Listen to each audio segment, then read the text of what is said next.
أعوذ بالله من الشيطان الرجيم بسم الله الرحمن الرحيم الحمد لله والصلاة والسلام على رسول الله وعلى آله وصحبه ومن والاه. اللهم علمنا ما ينفعنا وانفعنا بما علمتنا وزدنا علما وعملا صالحا ترضى به عنا وادخلنا برحمتك في عبادك الصالحين. Chers frères, chères sœurs, salam alaikum wa rahmatullahi ta'ala wa barakatuh.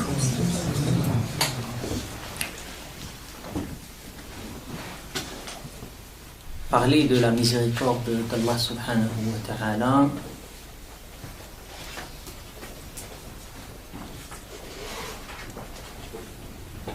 est une tâche difficile parce que cela fait partie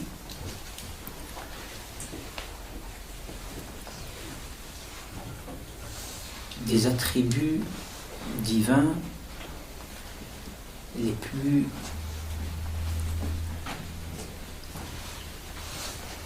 complexes et les plus liés à la création dont nous faisons partie.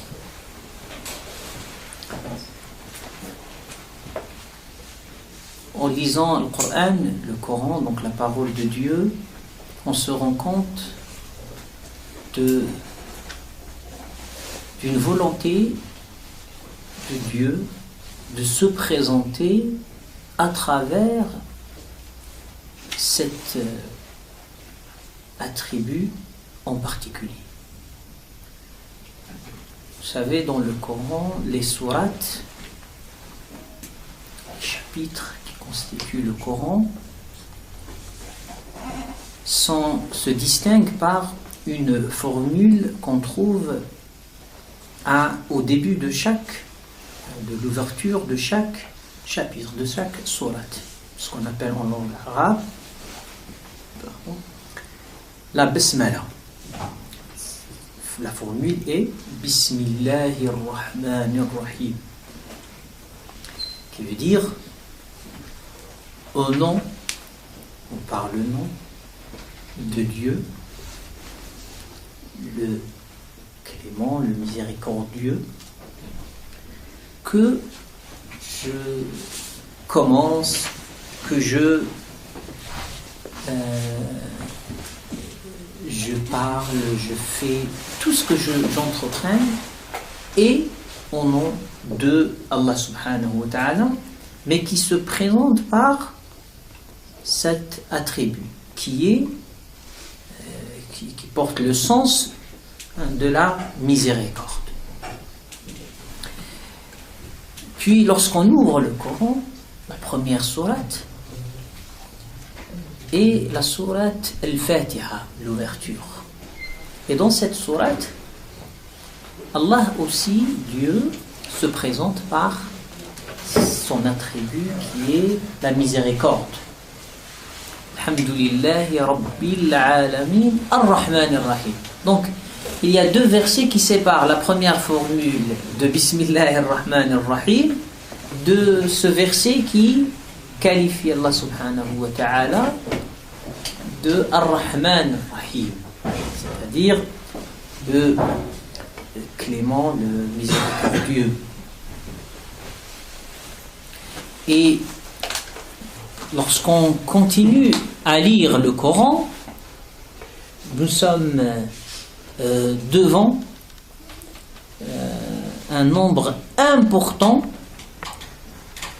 de cet attribut qui se répète dans la présentation d'Allah subhanahu wa ta'ala, de Dieu. Comme je l'ai dit, cela montre qu'il y a une volonté de la part d'Allah subhanahu wa ta'ala que la première chose à connaître de notre Seigneur, Créateur, est sa miséricorde. Sinon, on n'aurait pas trouvé ce verset qui se répète au long du Coran, toutes les sourates du Coran.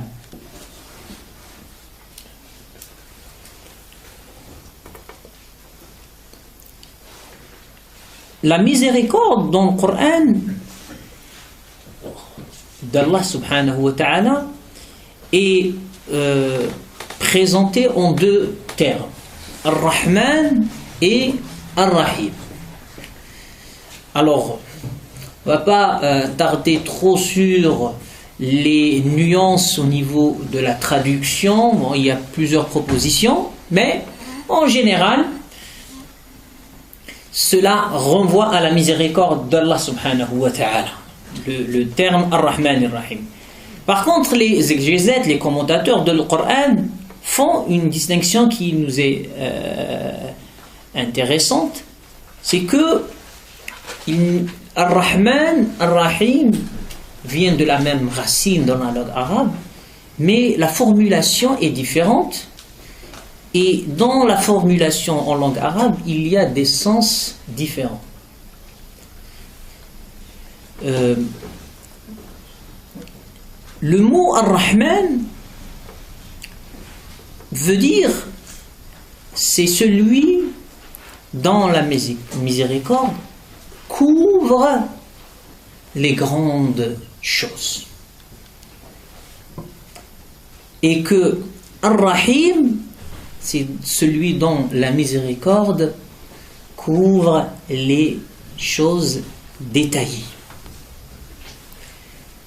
C'est-à-dire Ar-Rahman, Ar-Rahim, c'est celui qui couvre par sa miséricorde toute chose, quelle que soit cette chose, grande ou petite, majeure ou mineure. Et ça évoque chez celui qui lit le Coran une espérance en Dieu, puisque rien n'échappe à sa miséricorde. Et ce qui est confirmé dans les propos du prophète sallallahu alayhi wa sallam. Il dit dans plusieurs hadiths, par exemple, que Dieu s'est adressé à ses créatures en disant Rahmati wasi'at kulla shay. Ma miséricorde a contenu toute chose. C'est-à-dire, rien ne sort de ça. Et c'est pour cela que certains exégèses disent oui, Satan, est-ce qu'il est dans la miséricorde de Dieu? Et ils disent oui, il est dans la miséricorde de Dieu, puisqu'il vit encore. Il pouvait Dieu l'éliminer, mais c'est par sa miséricorde Dieu, par sa miséricorde qu'il lui a laissé un temps pour exister, continuer d'exister. Quand il lui a demandé de lui accorder un temps, il pouvait ne pas lui accorder le temps. Mais par sa miséricorde, il a dit je te l'accorde. Et il respire, il vit, il bouge, tout ça, il ne le pouvait pas sans cette miséricorde. C'est pour cela qu'il faut s'arrêter sur les différentes créatures. Des fois, tu trouves par exemple quelqu'un, il insulte Dieu. On trouve des gens qui insultent Dieu, qui sont orgueilleux, alors que la santé, la nourriture, tout leur parvient d'Allah subhanahu wa ta'ala, de Dieu.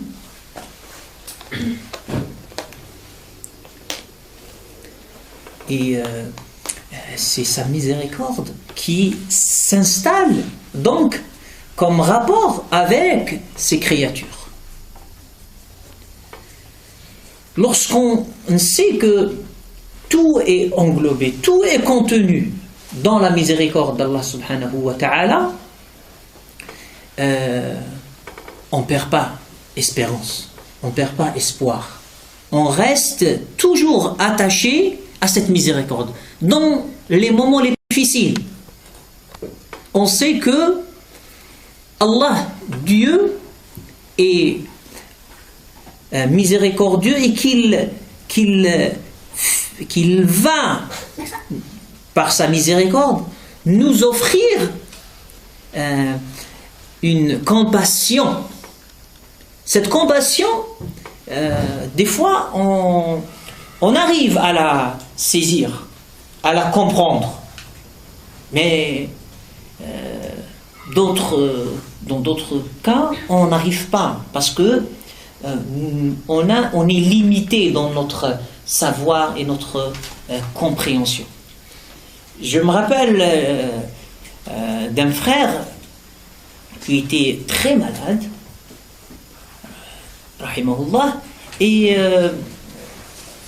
durant sa maladie, on discutait, et il me dit, tu vois que tout le monde me fait des doigts, des invocations, tout le monde vient demander pardon, tout le monde demande est-ce que j'ai besoin de quoi que ce soit, et tout le monde pense que je souffre. Et c'est vrai, j'ai de la douleur. Mais il me disait, ce que j'ai reçu en ayant cette maladie, si aujourd'hui on me dit donne tout ce que tu as comme argent pour l'avoir, ça serait peu. Mais les gens à l'extérieur de moi, ils ne savent pas ça. Même ma famille, elle ne sait pas ce que je vis à l'intérieur, ce que Dieu m'a offert à travers cette souffrance en apparence. J'ai compris des choses que je n'aurais jamais pu comprendre. J'ai vécu des choses que je n'aurais jamais pu vivre. Et donc, des fois, la miséricorde d'Allah subhanahu wa ta'ala s'habille par des apparences qui peuvent nous sembler, nous les humains, difficiles ou douloureuses ou complexes, mais c'est celui qui est dans ces situations qui peut lire autrement. Ça dépend bien sûr de son rapport avec Dieu. Parce que la grille de lecture d'une circonstance dépend de ta vision. Et c'est pour cela que celui qui est, on va dire, de nature à toujours, par exemple, se plaindre, il n'est jamais satisfait. Même si tu offres un bon cadre, il va trouver quelque chose pour exprimer ce mécontentement, son insatisfaction et ainsi de suite. Par contre, donc celui qui a une nature on va dire, à se satisfaire, à être raisonnable, il cherche le positif. Et donc, la vision a un rôle important dans la considération des choses.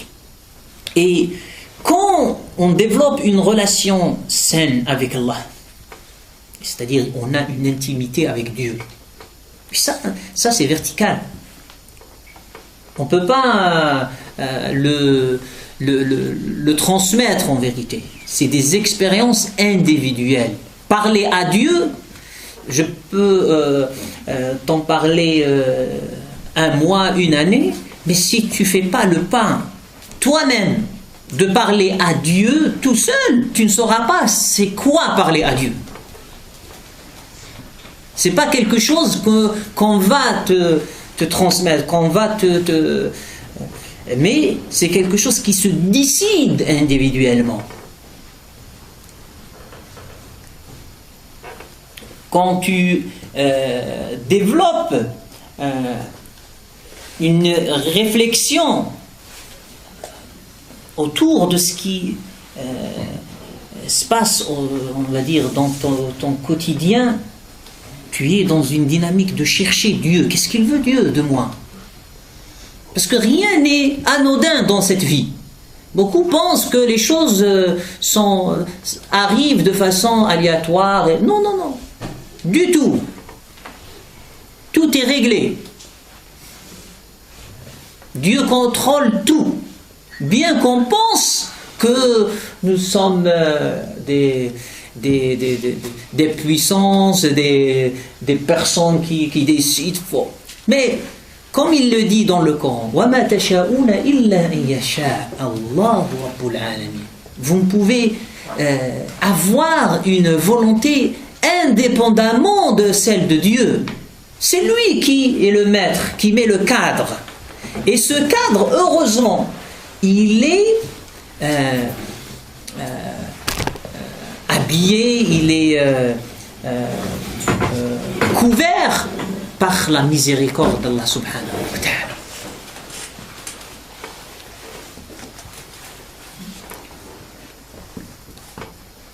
Lorsque le croyant sait que son Créateur est miséricordieux et clément,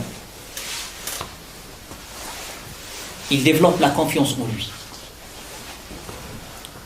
Et même s'il est nécessaire de penser les choses, réfléchir nos choix, nos décisions, il faut se remettre à Dieu. Il ne faut pas s'appuyer sur sa propre décision et son propre choix.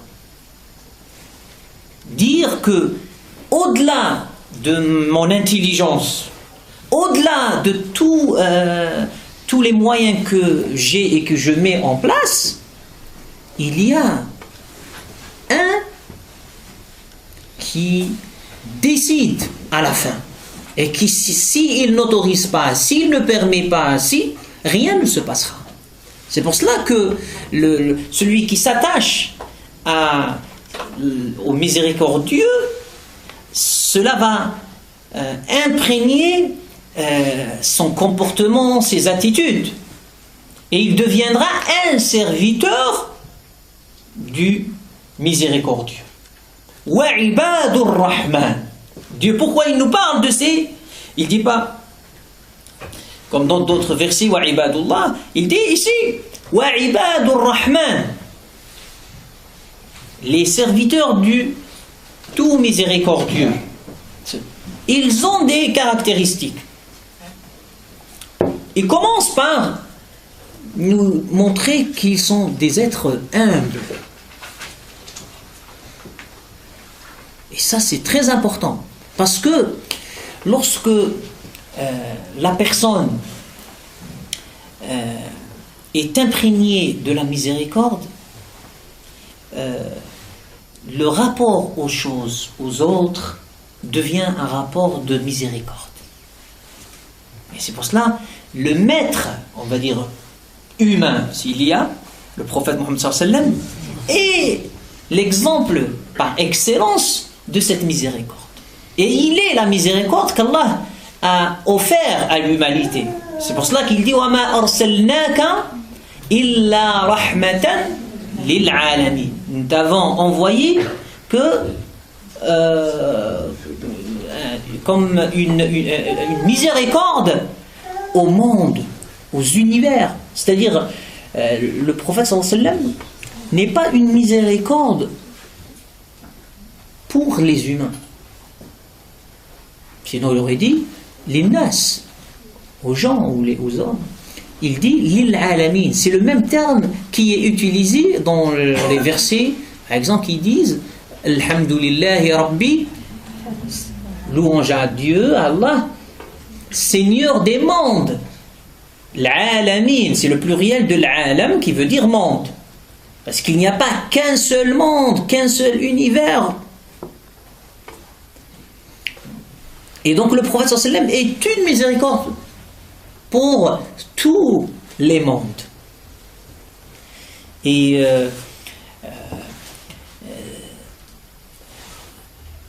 cette miséricorde qui passe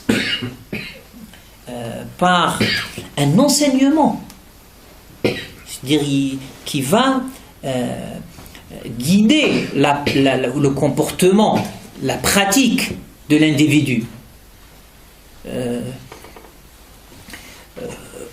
Va faire que là où la personne passe, va semer cette graine de miséricorde. Et donc, de notre Seigneur, Allah subhanahu wa ta'ala, le tout miséricordieux, et de notre prophète sallallahu alayhi wa sallam, la miséricorde pour les mondes, passons à ceux qui vont suivre son enseignement et qui deviendront les serviteurs du tout miséricordieux. Il y a un règne de la miséricorde qui va couvrir la terre. Et c'est pour cela qu'il est dit Irhamu man fil ardi yarhamukum man fis sama.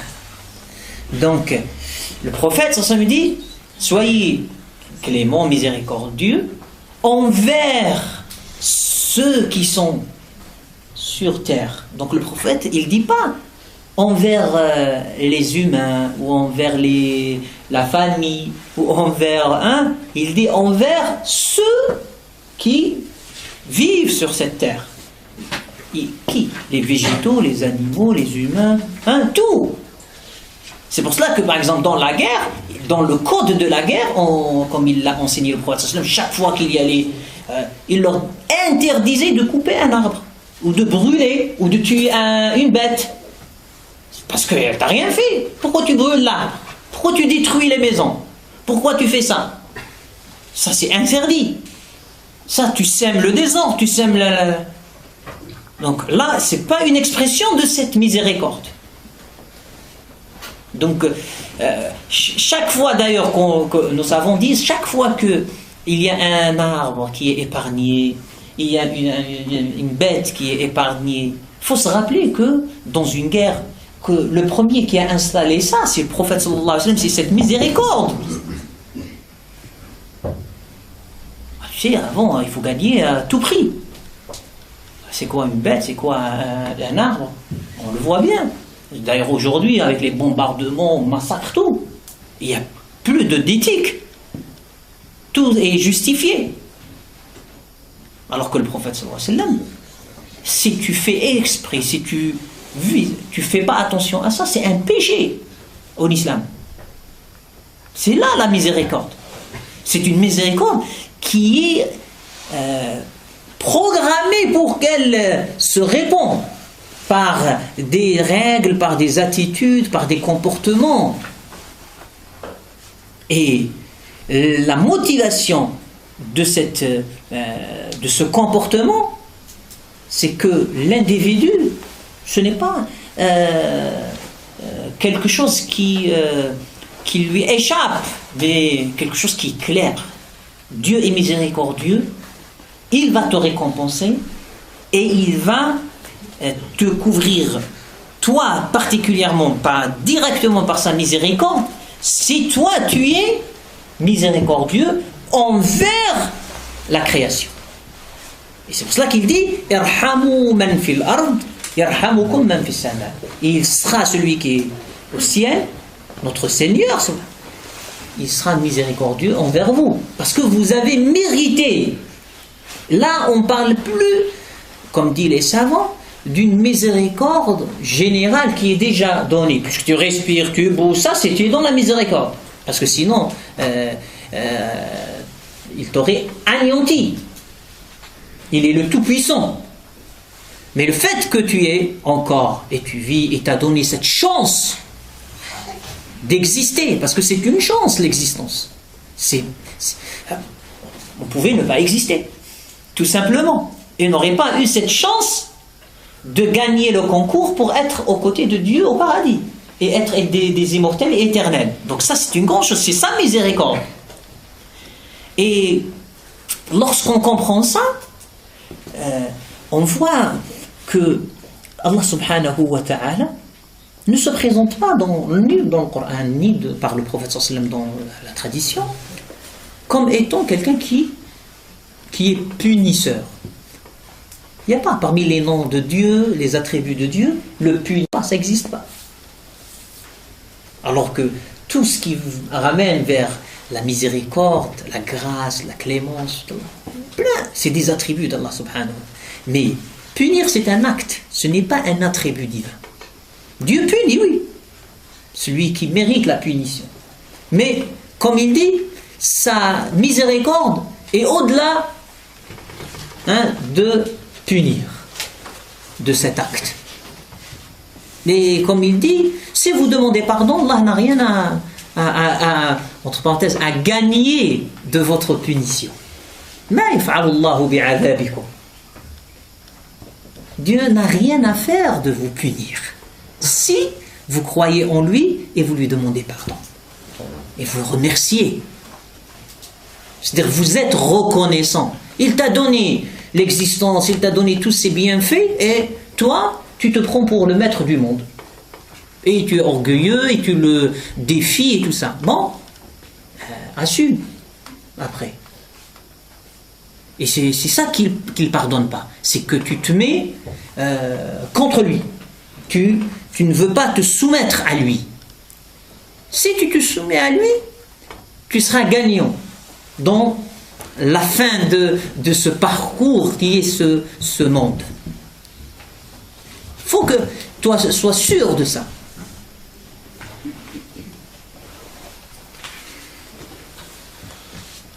Donc, il ne se présente pas comme étant punisseur, car cela n'est pas de l'essence divine. Il n'est pas un punisseur. C'est un acte. Il arrive qu'il punit, subhanahu wa ta'ala. Mais il est clément, il est tout miséricordieux. C'est très important, cette distinction dans la présentation, et pour connaître Allah, Dieu, subhanahu wa ta'ala.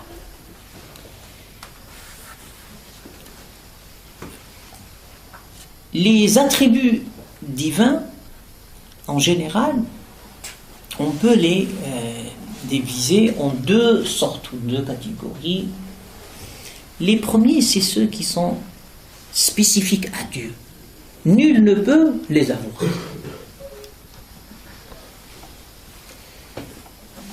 Dieu est mutakabbir. C'est-à-dire, comment le traduire, c'est-à-dire, ne vient pas ouais, c'est un peu... Non, c'est pas le mot que je cherche. Ça viendra. Alors, je vous donne un autre exemple.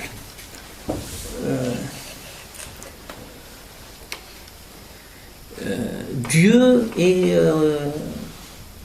le Jabbar, c'est-à-dire celui qui a la force écrasante, absolue. Nul ne peut se mettre face à lui. S'il décide d'anéantir qui que ce soit, ça c'est un attribut que personne ne peut l'avoir. Et que personne ne peut le prétendre. Et toute personne qui le prétend, Allah subhanahu wa ta'ala montrera son sort. Comme Pharaon. Pharaon, il a prétendu être Dieu et être et Dieu nous a montré sa fin, comment elle était. Pour qu'on tire les conclusions et les leçons. L'autre catégorie, c'est ce qui nous servira, nous les humains, de leçon.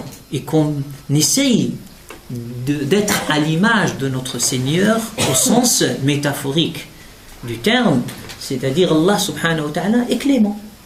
Tu dois être clément. Et généreux. Tu dois être généreux. Pardonne, tu dois apprendre à pardonner. Miséricordieux, tu dois être miséricordieux. Et ainsi de suite. Bien sûr, tu es un humain imparfait. Ce que tu as comme qualité ne sera jamais comparable aux attributs de Dieu. Mais tu tu montres à Dieu que tu veux être comme Allah subhanahu wa ta'ala, au sens que c'est beau ses attributs, sont belles ses attributs à Dieu. Et donc, c'est une façon d'exprimer son adoration à Dieu. Et là, dans ton rapport aux choses, tu fais appel à cette notion d'attribut divin, pour que à chaque fois qu'il est possible, par exemple, d'être miséricordieux, tu ne rates pas cette occasion.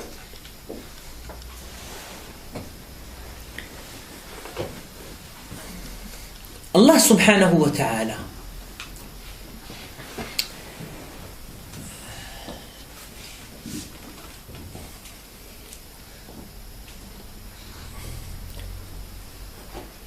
renvoie certains de sa miséricorde, mais pas dans ce monde. C'est dans l'au-delà. Et c'est là le sens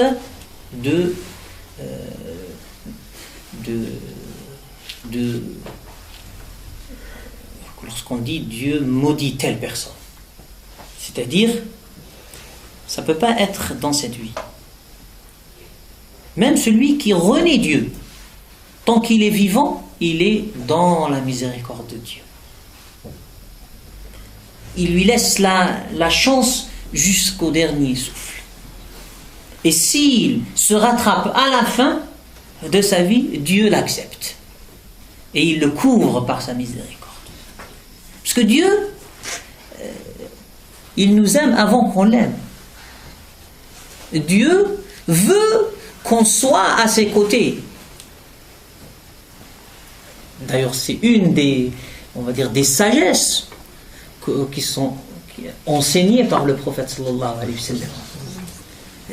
C'est que le grand plaisir d'un croyant, qui dans l'au-delà, au paradis, c'est la contemplation de la face d'Allah subhanahu wa ta'ala le plus beau. De voir Dieu, non, celui qui nous a créés, qui nous a fait. Imaginez, vous.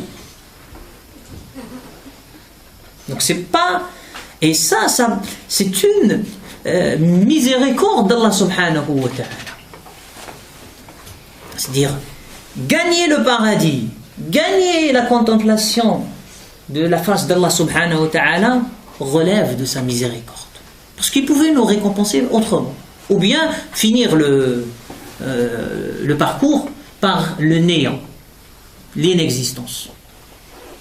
Personne ne peut décider, ne peut lui imposer quoi que ce soit.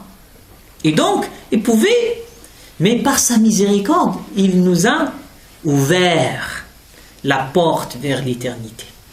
Et c'est pour cela qu'il est dit, le prophète sallallahu alayhi wa sallam, dans un hadith très marquant, très significatif. Il dit à ses compagnons, il était un jour avec eux, il leur dit: nul n'entrera au paradis par ses œuvres salutaires. Donc ne pensez pas parce que vous avez beaucoup prié, parce que ça c'est que des causes. Ce n'est pas le prix du paradis. C'est quelque chose qui est nécessaire. C'est un appui. Mais ce n'est pas le prix. T'as prié Dieu combien dans ta vie pour mériter l'éternité? C'est inégal. Donc on fait un petit calcul de mathématiques, ça peut pas être c'est-à-dire la récompense n'est pas adéquate, on va dire, avec. Ce n'est pas une équation correcte. Donc, cette éternité auprès d'Allah, au paradis, tout ce que tu as, ces richesses, ces plaisirs que tu vas vivre et tout ça, c'est une miséricorde d'Allah. Donc, il leur dit, personne n'entrera au paradis par ses œuvres. Il lui dit, même toi, prophète. Les compagnons, ils étaient étonnés, nul n'entrera au paradis par ses propres œuvres seulement. Et donc, le prophète, il dit, oui, même moi. si Dieu ne me couvre pas par sa miséricorde. Illa an yataghammadani Allahu bi rahmatin minhu. Voici la modestie, l'humilité du prophète sallallahu alayhi wa sallam. Serviteur de Dieu, qui reconnaît ses limites. Et il leur enseigne. C'est-à-dire, même si tu pries beaucoup, bien sûr, l'obligation, les surérogatoires, tu fais le jeûne, tu lis le Coran, tu aides les nécessiteux, les pauvres, les orphelins, tu fais que du bien. Tu répands la paix, le bonheur, tu essayes de soulager ceux qui souffrent, les soucis. Tu fais que tu essayes de toujours être dans le bon côté. C'est pas le prix du paradis et de la récompense de Dieu auprès de lui. Cela est nécessaire. C'est une cause. Parce que demain, il faut, auprès de Dieu, expliquer par sa justice, il est juste, que tu mérites. Ce n'est pas une faveur sans fondement, cette récompense. Oui, regardez, il s'est soumis à moi. Il m'a préféré sur sa propre personne et sur les autres. Donc, il mérite que je le récompense. Mais ne me dites pas combien je vais lui donner. Je suis le généreux, je lui donne ce que je veux. Mais il mérite. C'est une logique, c'est de la justice. Mais imagine, tu n'as rien fait, là, tu vas rien réclamer. Là, tu mérites la punition. Donc, s'il ne veut pas te punir, c'est lui le maître. Mais tu la mérites, tu reconnais que tu mérites. Parce que tu ne t'es pas soumis à lui, tu as désobéi, tu as fait ce qu'il ne veut pas. Donc ça veut dire tu lui as tenu tête, comme ils disent. T'es qui toi pour tenir tête à Dieu, le Créateur? T'es un epsilon. Vous savez, l'epsilon en maths, le nombre le plus petit. C'est quoi un être humain? Il s'imagine quelque chose de grand, l'humain. Alors qu'il est rien. L'être humain, c'est rien, il est rien. Vous savez, on est combien dans le monde aujourd'hui? 6 milliards. Donc, parmi nous, il est combien son pourcentage? 1 sur 6 milliards. Si on est 6 milliards. Vous imaginez, 1 sur 6 milliards. Dans les humains, 1 sur 6 milliards. Et puis, ça fait combien que les humains sont sur Terre? 1 sur... allez, on va dire un peu comme ça, on va être gentil. On va dire 1 sur 60 ou 7000 milliards, allez, d'humains. 1 sur 60. Et puis dans les créatures qui ont existé, t'es qui toi? T'es qui? Après, on sort de cette terre, qui n'est rien dans la création de Dieu. Les anges, les mondes invisibles, toutes ces créatures d'Allah. Alors, tu es inexistant en vérité. Et malgré ça, il t'accorde une place. Il t'honore, Dieu. Il t'a donné, il t'a regardé, il t'a donné existence. Il a fait de toi quelqu'un. Et toi, tu t'enfonces dans ton orgueil et tu veux l'affronter, lui tenir tête. Ah là, oui. Et tu mérites ce qu'il t'arrivera. Donc, d'où la bonne compréhension de cette miséricorde. Parce que certains ont compris que Dieu est miséricordieux, je fais ce que je veux. Ah, il est miséricordieux, mais il est juste. Donc tu dois, sinon Iblis aussi, Satan, et il va espérer. Bon, il fait espérer. Il y a un texte qui dit qu'il espère encore.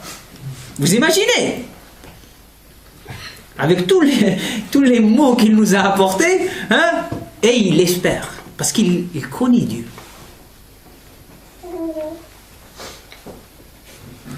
Donc, nous, lorsqu'on veut s'approcher de Dieu, gagner sa satisfaction, cet attribut nous motive. motif. Mais il ne nous rend pas laxistes. Puisqu'on sait qu'il est juste et qu'il punit. Et donc, on ne va pas l'adorer à notre manière. On va l'adorer à sa manière. Parce qu'il y a, tu dis, oh, mais, une fois,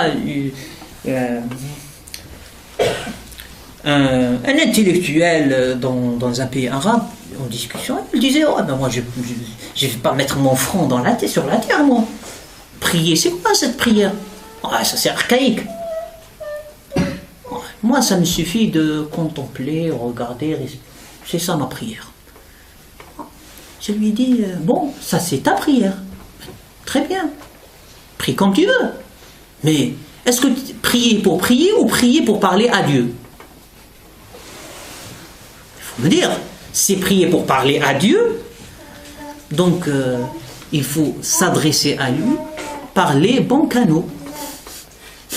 Est-ce que tu peux me garantir que ce canal-là, il est ouvert sur Dieu? Si tu me le garantis, j'ai pas de problème avec toi. Mais si tu me la garantis pas, moi je reste dans ce qui est sûr et certain. Ce qui était enseigné par le prophète sallallahu alayhi wa sallam. Je prie, je réfléchis, tout ce que tu veux, après à la fin j'ai rien. Il va me dire, mais tu m'as pas adoré. Moi je t'ai dit, tu fais ça, tu fais ça. C'est comme quelqu'un, on lui donne un rendez-vous, il vient demain. Il dit, parce que j'ai estimé que c'est demain mieux. On ne va pas le recevoir. C'est comme ça. Ou bien je lui dis, il faut m'écrire une lettre recommandée, et tout ça, tu la poses dans telle date et tout ça. Et lui, il me voit un email. Ah, moi, c'est pas là, je t'ai demandé une lettre recommandée par la poste. Un support, un papier et tout ça. Je sais pourquoi j'ai demandé ça. Et toi, tu m'envoies un email. Il n'a aucune valeur, c'est ton email. Donc, je ne le reçois pas. Donc, c'est ça. Dieu, c'est lui le maître. Parce que quand c'est toi qui veux définir le mode par lequel tu parles à Dieu, c'est-à-dire c'est toi qui t'imposes sur Dieu. T'es qui? On a dit, c'est une affaire de rapport. T'es qui? Et c'est ça, et Satan. Pourquoi il a perdu? C'est parce qu'il s'est mis dans la tête, qu'il peut, devant Dieu, prétendre qu'il a, entre parenthèses, mieux compris. Dieu lui dit, tu salues par la prosternation cet homme qui est Adam, et lui dit non, ça se fait pas. Par raisonnement, son raisonnement, il lui dit, mais moi je suis créé du feu. Le feu, il est lumineux, il élimine les saletés, tout ça, il rend les choses pures. Il développe une réflexion. Et tu me dis salut comme ça, tu te prosternes à une créature de boue, un sale et tout ça. C'est ça, c'est ça. Ah mais c'est pas là le vrai problème. Le vrai problème, c'est que t'es qui pour discuter Dieu? T'es qui? Tu n'es qu'une simple créature. Si c'est pas Dieu, tu n'aurais pas existé. Et donc, le problème de Satan, c'était ça. C'est son orgueil face à Dieu. Il s'est pris pour quelqu'un. Alors qu'avec Dieu, nous sommes rien. Le plus proche de Dieu, si il dépasse comme sa limite, Allah il l'exclut. Il n'a pas de... C'est pour cela que l'ange Gabriel, lorsqu'il était en voyage avec le prophète sallallahu alayhi wa sallam, le voyage nocturne, ils arrivent à un endroit, il lui dit, tu continues, moi je m'arrête ici. Je ne peux plus t'accompagner. Mais il lui dit, tu as fait tout ça, ce voyage avec moi, pour qu'à ce stade, tu me laisses seul. Il dit, moi si je fais un pas, Dieu me brûlera. J'ai pas le droit, c'est ça ma limite. Donc, c'est quoi? Bon, ça c'est une histoire. Ce qui est important, c'est la leçon derrière. Il est en train de nous dire, Gabriel, l'ange, l'enseignant des prophètes, il est en train de nous dire, la limite, c'est Dieu qui la fixe. Personne d'autre. Dans le cadre que Dieu a fixé, fais ce que tu veux. En dehors de ça, si tu le dépasses, gare à toi. N'attends pas sa miséricorde. Là, tu attends sa punition. Donc, sa miséricorde, elle est dans le cadre qu'il a décidé lui. Sa punition, elle est dans le cadre de sa justice. Si cela est clair, les choses vont s'équilibrer dans la personnalité du croyant. Et il sera dans l'espérance, dans le bon rapport avec Dieu, mais en même temps, il sera aussi dans la crainte. Et l'être humain, dans sa psychologie, dans sa constitution, sa création, comment Dieu l'a créé, il a besoin de cet équilibre. Sinon, il va s'égarer, il va dépasser les limites, il va faire n'importe quoi. Et c'est pour cela que lorsque Dieu nous met le cadre par le biais de l'enseignement des prophètes, c'est une expression de sa miséricorde, parce qu'il nous veut le bien, notre intérêt. Dieu, si tu pries pas, ou si tu fais l'adultère, ou tu mens, ou tu voles, tu portes pas atteinte à Dieu. Sois sûr de ça. Dieu est sans toi. Mais c'est dans ton intérêt. Et l'intérêt de tes semblables pour tout le monde vit bien. Et pour que vous gagniez sa satisfaction, et vous mériterez d'être à ses côtés au paradis. Donc qui est le gagnant dans l'affaire?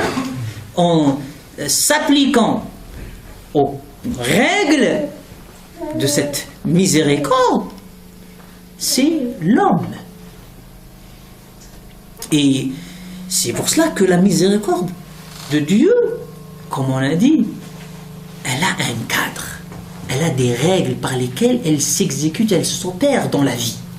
C'est pas comme ça, oui, Dieu est miséricordieux, mais comment? Concrètement, c'est comment? Comment ça se passe?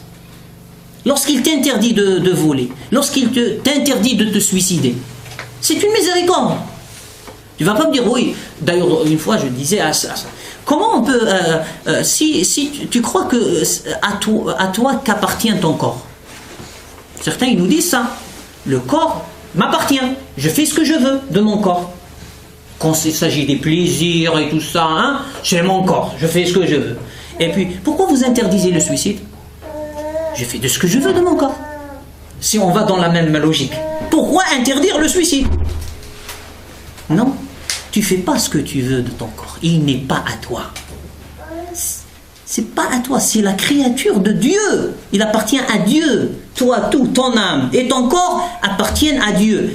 Tu dois accepter ça et te soumettre à Dieu pour bénéficier de sa miséricorde. De le gagner. Et quant à ça, quand tu tombes malade ou tu as des difficultés, comme j'ai dit, il y a une logique qui va s'installer. Cette logique, elle te fait baigner dans cette miséricorde. Tu ne vas pas verser dans l'absurde. Au contraire, tu vas lire les choses positivement. Et là, le fait que dans les épreuves, les difficultés, tout ça, tu verses vers le positif est une dimension de cette miséricorde d'Allah subhanahu wa ta'ala. Mais qui est véhiculée à travers une conformité à ce qu'il veut, à son cadre, à ses règles.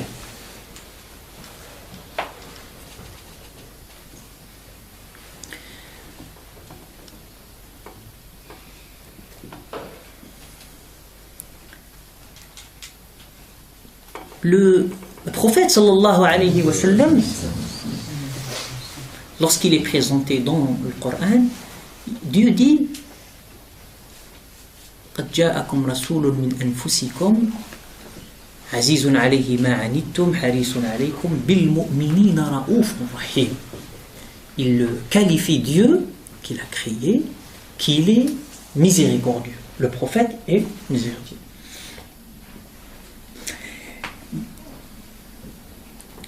Cette miséricorde du prophète sallam, elle va s'exprimer dans plusieurs textes et tout ça.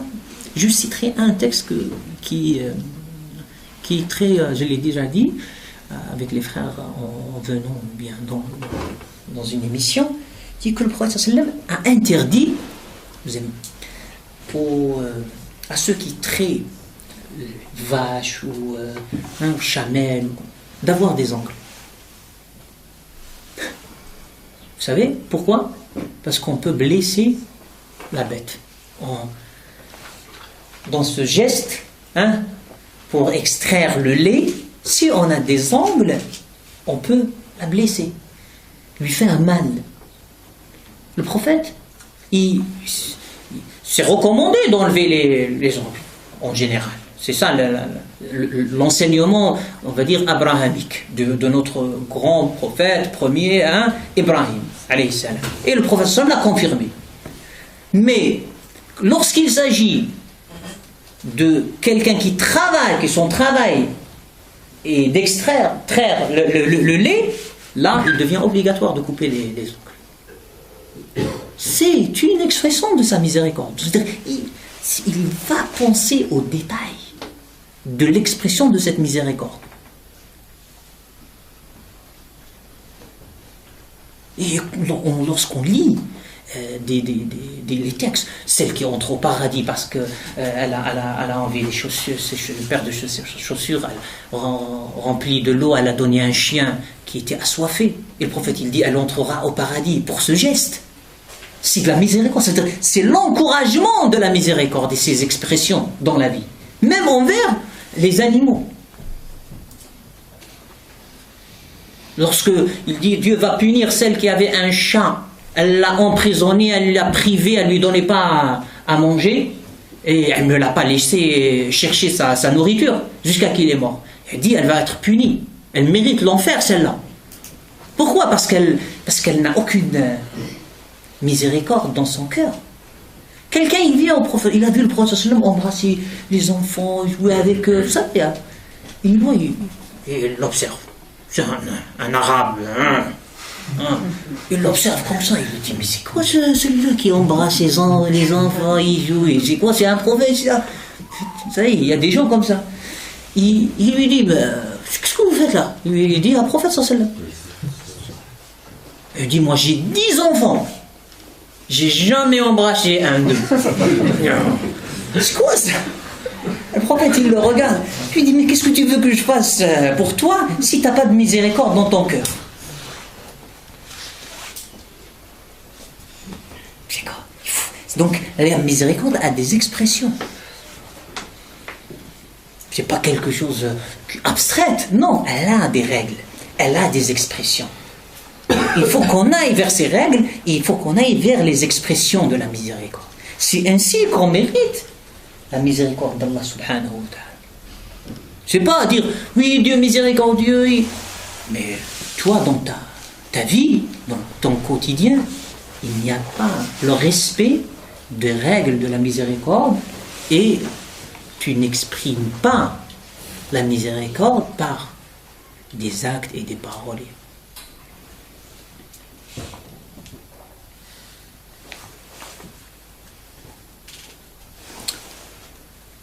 Qu'Allah nous aide et qu'Allah nous couvre par sa miséricorde, qu'il nous accorde sa satisfaction. J'ai essayé de susciter un peu de réflexion chez vous, Inch'Allah, sur cet attribut divin. Inch'Allah, lisez le Coran, traduction pour ceux qui ne connaissent pas l'arabe, et essayez de vous arrêter et de réfléchir sur le sens de ces attributs et comment, dans quel contexte elles sont présentées, parce que c'est un grand thème. Notre frère Hani Ramadan, je crois, il avait écrit un livre, comme ça, un résumé sur cet attribut divin, la miséricorde d'Allah. Je pense que c'est les éditions de Tawhid. J'ai vu le titre, mais je ne l'ai pas lu. Mais je pense que ça peut vous aider à mieux comprendre cet attribut de notre Créateur, Allah subhanahu wa ta'ala.